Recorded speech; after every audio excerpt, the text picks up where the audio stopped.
In this video, I'm going to show you how to round shape corners in PowerPoint using two simple methods. If you want to make your slides look cleaner, softer, and more professional, this is a very quick trick that can make a big difference. Whether you're creating a presentation for business, school, or social media, rounded corners can instantly improve the design. And before we start, make sure to hit that like button and subscribe for more easy PowerPoint tutorials. Let's jump in. First, let's look at the easiest method, which is using a rounded rectangle from the start. To do this, go to the Insert tab at the top of PowerPoint, then click on Shapes. When the Shape menu opens, look for the rounded rectangle option. It usually appears near the regular rectangle shape. Select it, then click and drag on your slide to draw the shape. As soon as the shape appears, you'll notice a small yellow handle on it. This is the control that lets you adjust the roundness of the corners. Click and drag that yellow handle to the left or right, depending on how rounded you want the corners to be. If you drag it more, the corners become much softer and more rounded. If you drag it less, the shape stays closer to a standard rectangle.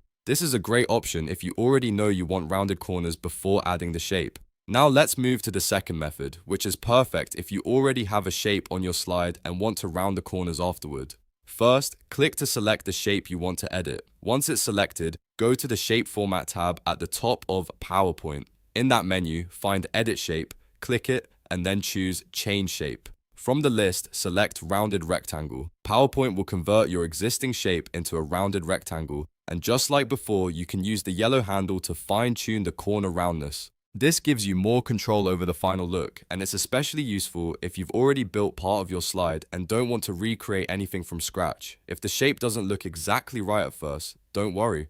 Just click it again and adjust the yellow handle until it matches your design. You can make the corners slightly rounded for a subtle modern effect, or make them very rounded for a softer, more friendly style. This works well for buttons, labels, callout boxes, and slide elements you want to emphasize. A good design tip is to keep the corner style consistent across your presentation. If one shape has very rounded corners and another is sharp, the slide can look unbalanced. Matching your shapes helps everything feel more polished and intentional. So to quickly recap, if you want the simplest method, go to Insert, then Shapes, and choose Rounded Rectangle. If you already have a shape, select it. Go to Shape Format, click Edit Shape, choose Change Shape, and switch it to Rounded Rectangle. In both cases, use the yellow handle to control how round the corners appear. If this tutorial helped you, please give it a like and subscribe for more PowerPoint tips, tricks, and tutorials. Thanks for watching, and I'll see you in the next one.